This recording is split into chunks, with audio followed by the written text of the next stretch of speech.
Hello mga bibig! Welcome back sa ating YouTube channel. Manglibak na ta! So, hello mga kabibig! This is my second time na mag-live dito sa ating Facebook page at sa aking 199 followers sa aking Facebook page. Magpapasalamat talaga ako sa inyo na nag-like at nag-follow kayo. At sa mga hindi pa nakapag-like at nakapag-follow sa ating Facebook fan page, i-follow nyo na kasi marami tayong chikang pag-uusapan dito. Mga showbiz man, mga politika, pwede natin pag-usapan yan. Personal na buhay, pwede din. Basta shoot na shoot sa ating panglasa. Nako, ito na ating pag-uusapan ngayon. Oy, ano ba itong mga pinagkakalat na mga against sa TVJ na kung saan sinasabi nila si Tito Sotto daw ay nagpapakalat ng fake news. Oo, nagsisinungaling daw si Tito Sotto.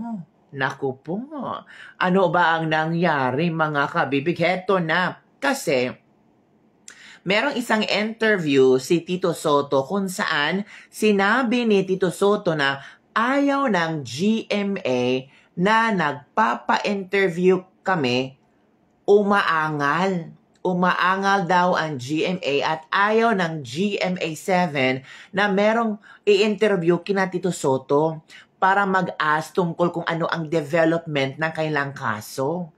Yan ang sabi ni Tito Sotto.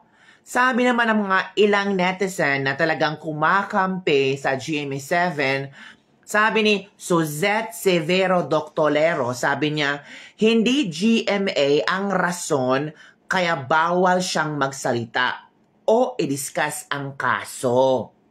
Tamang impormasyon dapat. No to misinformation. Meron namang isang fan page na nagsasabing fake news daw itong pinasabog ni Tito Sotto para yatang sinisiraan daw di umano ang GMA7 na nagmamakaawa daw di umano si Tito Sotto para ang mga netizen ay maaawa sa kanila. Nako. Sabi ng isang netizen na sub judice rule. Sub judice rule is a Latin term. I'm sorry if I mispronounced the word or the Latin term, which refers to matters under or before a judge or court. A matters under judicial consideration, in essence, the sub judice rule restricts comments and disclosure pertaining to pending judicial proceedings. So, ang korte na daw ang nagsasabi na bawal ka talagang magsalita if ever ang kaso ay dinidinig na. So, merong pending judicial proceedings. Ito naman ang mga komento ng mga bashers ni Tito Sotto at ng TVJ. Masyado nilang dinadrag na ang GMA. Guys, sa GMA lang naman sila kumita ng sobrang laki. Sa lahat ng network sa GMA sila tumiba at tumaba ng sobrang malaking kita. Sana after all this horror, magsampa ng kaso ang GMA sa tatlong iyan. Yan ang sabi ng isang netizen. Dapat kuno sampahan ng kaso ang TVJ kasi parang dinadrag na daw yung pangalan ng GMA7. Masyado silang paawa at trial by publicity ang ginagawa ng TVJ para sa GMA7. Ito pang another reaction ng mga bashers or ayaw ng TVJ. Nakaka-disappoint naman ginagawa ng TVJ against GMA talaga. Grabe, hindi ba nyo nakikita na may programa si Vic Sotto sa GMA? Baka malugi at matsugi yan. Lahat-lahat ginawa ng GMA para sa inyo. Tapos ito lang bang ipagpapalit nyo?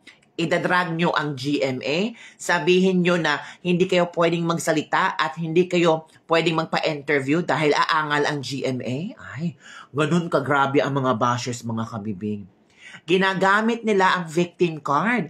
Hindi naman nagpa-victim si Tito Sotto. Oy, baka gusto lang talagang i-voice out ni Tito Sotto kung ano ang dapat nating malaman. Bawal ba? Parang naging open book na yata itong TVJ and Tape Incorporated, tapos nasali na rin ang GMA7. Masyado nilang kaladkad ang GMA sa mga issue nila.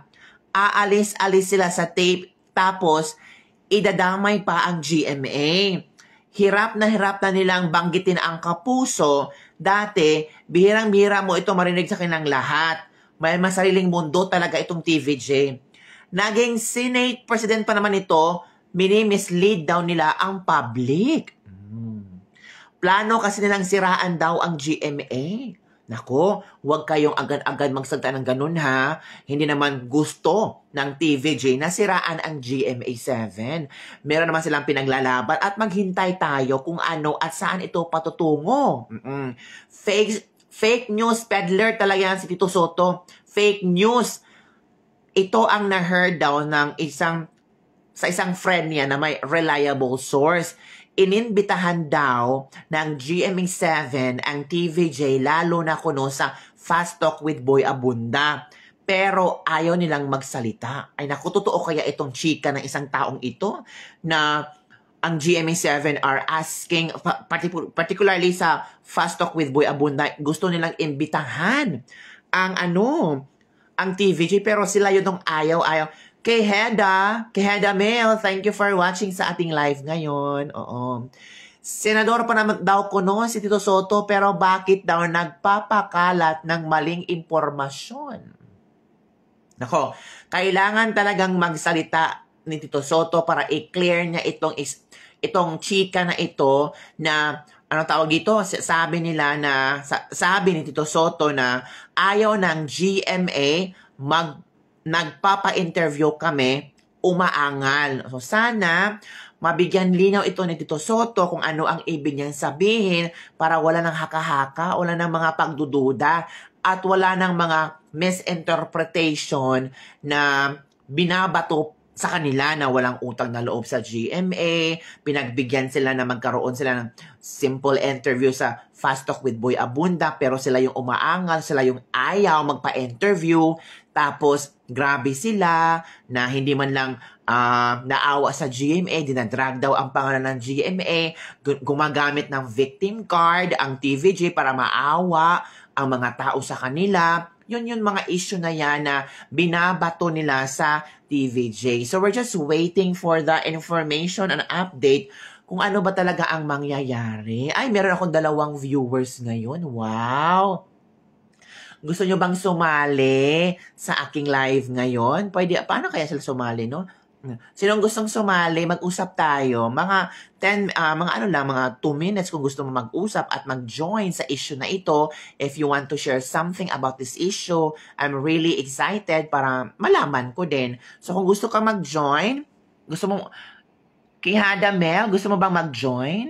Ay, excited kang mag-join sa aking live ngayon. You want to join? Gusto mo? O sinong gustong mag-join, I'll give you a chance to talk. Tapos later i-upload ko to sa YouTube para makita ka sa YouTube, dai. Kung gusto mo mag-join? Sige, i-call kita ha. Tapos I will be asking question to you regarding itong issue na fake news peddler daw si Tito Soto. Sige, itong si Si Jess. Let's try to talk to Jess. Okay. Sana i-accept ni Jess. Ay, umalis si Jess. Sige. Ito na lang si Kihada Mel. Okay, Kihada Mel. Sige. Gusto mo, Kihada Mel, to join my vlog? Baka gusto mo mag-join para mag-usap tayo and I want to, ask you a question. Baka meron ka ring idea or maniniwala ka ba na still working ka pala. O sige, okay lang yon. Pasensya na. Pasensya sa disturbo. But I'm happy that you're here joining me right now. Baka itong si sino ba ito? Si Jess Onayan. Baka gusto mo mag-join at magchika-chika tayo.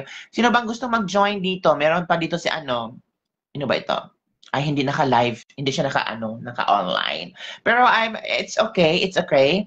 So, yun na nga mga kabibig, ang latest trending news ngayon na para yatang, anong tawag dito, parang sinasabi nila, on bed na po, idol. It's okay, no worries. Salamat po for joining. Happy-happy lang tayo, ha. So, for me naman, if nasabi ito ni Tito Soto tungkol sa sinabi niyang ayaw ng GMA na nagpapa-interview sila kasi umaangal, baka may basihan si Tito Soto, baka may reliable source si Tito Soto, kaya napag-comment siya nito. Kasi I'm sure naman, hindi naman magko-comment si Tito Soto kung wala siyang mga narinig, wala siyang informante, at wala siyang basihan para mag-react ng ganito. Ganun talaga. Tito Soto knows what he is doing. Hindi naman siya tanga. Isa siyang politiko for how many years, naging Senate President. Hindi naman siya tanga para magsalita at magpa-victim lang, victim card lang, para kaawaan na ng mga tao. Hindi ganon si Tito Soto. He wanted to, but not to go, need to go now. It's okay, but still watching po. No worries po, thank you for watching. Yun. Kaya for me, I do believe merong points Tito Soto dito, and malalaman natin yan sa panahon na pwede na niyang magsalita kung bakit niya sinasabi na ayaw ng GMA na magpa-interview sila kasi umaangal ang GMA. Baka may mga pasabog ang Tito Soto at baka meron tayong malalaman na mga impormasyon na ikasisira ng GMA. Ganun ba? Ay, nako. But it's okay. Yan lang pong ating live ngayon. I just want to share this news na di umano down. Fake news peddlers Tito Soto. So yan na ha. Thank you for watching Kihada Mail, Gis Unayan for always there. And sana sa mga magmanonood ng video ito, don't forget to like, follow, comment, manood kayo to the power, at ano pa ba? Basta gawin nyo lahat, okay? Bye everyone. See you next time. Salamat po.